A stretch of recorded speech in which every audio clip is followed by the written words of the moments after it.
Good morning. Happy Sunday. August 15th. Jeremiah is imprisoned. Jeremiah 37:11 through 21. When the Babylonian army left Jerusalem because of Pharaoh's approaching army, Jeremiah started to leave the city on his way to the territory of Benjamin to claim his share of the property among his relatives there. But as he was walking through the Benjamin gate, a sentry arrested him and said, "You are defecting to the Babylonians." The sentry making the arrest was Arijah, son of Shelemiah, grandson of Hananiah. "That's not true," Jeremiah protested. "I had no intention of doing any such thing." But Arijah wouldn't listen, and he took Jeremiah before the officials. They were very furious with Jeremiah and had him flogged and imprisoned in the house of Jonathan the secretary. Jonathan's house had been converted into a prison. Jeremiah was put into a dungeon cell where he remained for many days. Later, King Zedekiah secretly requested that Jeremiah come to the palace, where the king asked him, "Do you have any messages from the Lord?" "Yes, I do," said Jeremiah. "You will be defeated by the king of Babylon." Then Jeremiah asked the king, "What crime have I committed? What have I done against you, your attendants, or the people, that I should be imprisoned like this?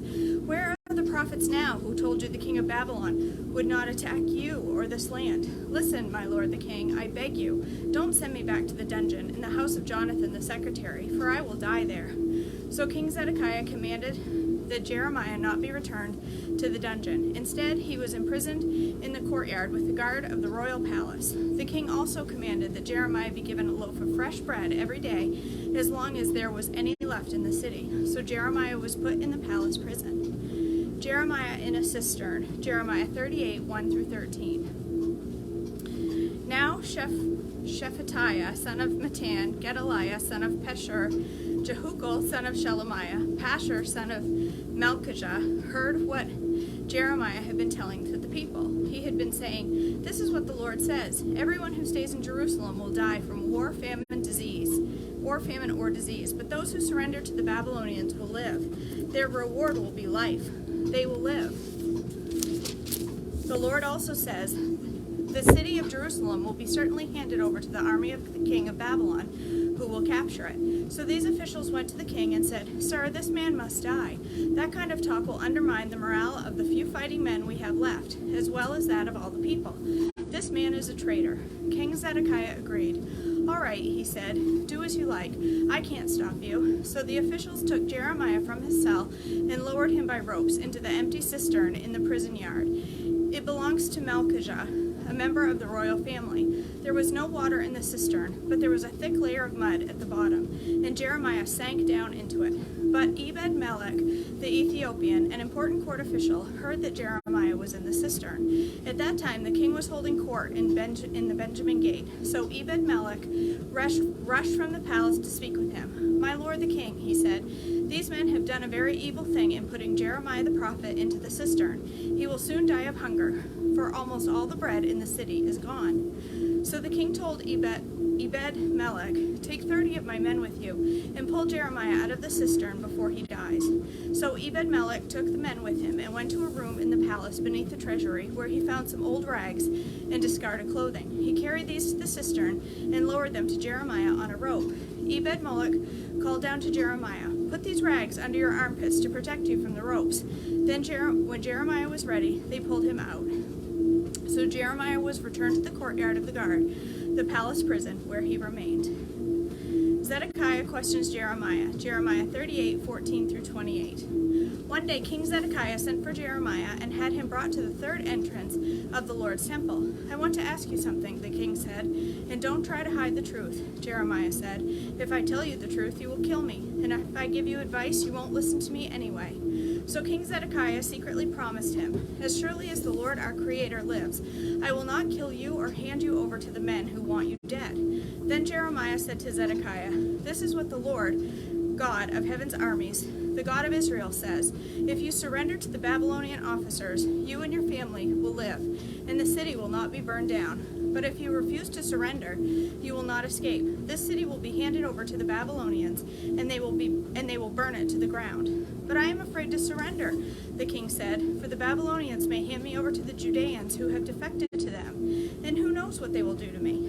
Jeremiah replied, "You won't be handed over to them if you choose to obey the Lord. Your life will be spared, and all will go well for you. But if you refuse to surrender, this is what the Lord has revealed to me. All the women left in your palace will be brought out and given to the officers of the Babylonian army. Then the women will taunt you, saying, 'What fine friends you have! They have betrayed and misled you. When your feet sank in the mud, they left you to your fate. All your wives and your children will be led out to the Babylonians, and you will not escape. You will be seized by the king of Babylon, and this city will be burned down.'" Then Zedekiah said to Jeremiah, "Don't tell anyone you told me this, or you will die. My officials may hear that I spoke to you and may say, 'Tell us what you and the king were talking about. If you don't tell us, we will kill you.' If this happens, just tell them you begged me not to send you back to Jonathan's dungeon for fear you would die there." Sure enough, it wasn't long before the king's officials came to Jeremiah and asked him why the king had called for him. But Jeremiah followed the king's instructions, and they left without finding the truth. No one had overheard the conversation between Jeremiah and the king, and Jeremiah remained a prisoner in the courtyard of the guard until the day Jerusalem was captured. Okay, here's a note. It says Ezekiel's ministry began in 593 BC. Ezekiel was among those deported to Babylon when King Jehoiachin surrendered Jerusalem to the Babylonians in February of 597 BC, 4.5 years before Ezekiel's first visions. A vision of living beings, Ezekiel 1:1-28, 593 BC. On July 31st of my 30th year, while I was with the Judean exiles beside the Kebra River in Babylon, the heavens were opened, and I saw visions of God. This happened during the 5th year of King Jehoiachin's captivity. The Lord gave this message to Ezekiel, son of Buzi, a priest, beside the Kebra River in the land of the Babylonians, and he felt the hand of the Lord take hold of him. As I looked, I saw a great storm coming from the north, driving before it a huge cloud that flashed with lightning and shone with brilliant light. There was fire inside the cloud, and in the middle the fire glowed something like a gleaming amber. From the center of the cloud came 4 living beings that looked human, except that each had 4 faces and 4 wings. Their legs were straight, and their feet had hooves like those of a calf, and shone like burnished bronze. Under each of their 4 wings I could see human hands. So each of the 4 beings had 4 faces and 4 wings. The wings of each living being touched the wings of the beings beside it. Each one moved straight forward in any direction without turning around. Each had a human face in the front, and a face of a lion on the right side, the face of an ox on the left side, and a face of an eagle on the back.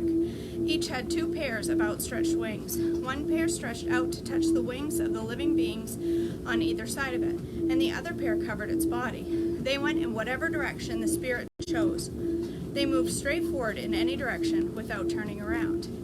The living beings looked like bright coals of fire or bright, brilliant torches of lightning, and lightning seemed to flash back and forth among them. And the living beings darted to and fro like flashes of lightning. As I looked at these beings, I saw 4 wheels touching the ground beside them, 1 wheel belonging to each. The wheels sparkled as if made of beryl.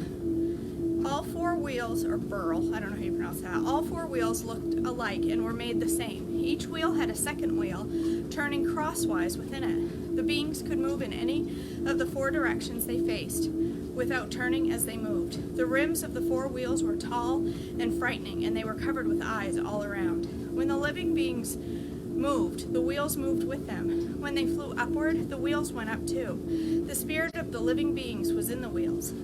So wherever the Spirit went, the wheels and the living beings also went. When the beings moved, the wheels moved. When the beings stopped, the wheels stopped. And when the beings flew upward, the wheels rose up, for the spirit of the living beings was in the wheels. Spread out above them was a surface like a sky, glittering like crystal. Beneath this surface, the wings of each living being stretched out to touch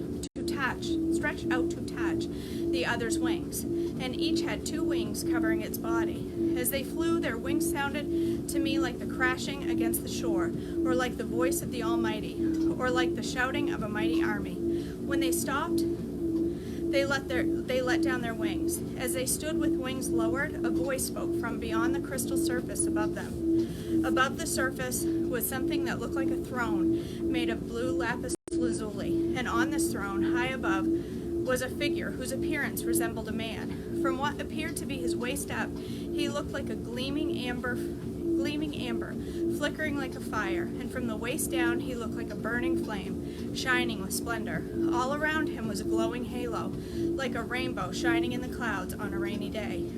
This is what the glory of the Lord looked like to me. When I saw it, I fell face down on the ground, and I heard someone's voice speaking to me. Ezekiel's call and commission, Ezekiel 2:1 through 3:15. Stand up, son of man, said the voice. I want to speak with you. The Spirit came into me as he spoke, and he set me on my feet. I listened carefully to his words. Son of man, he said, I am sending you to the nation of Israel, a rebellious nation that has rebelled against me. They and their ancestors have been rebelling against me to this very day. They are a stubborn and hard-hearted people, but I am sending you to say to them, this is what the sovereign Lord says.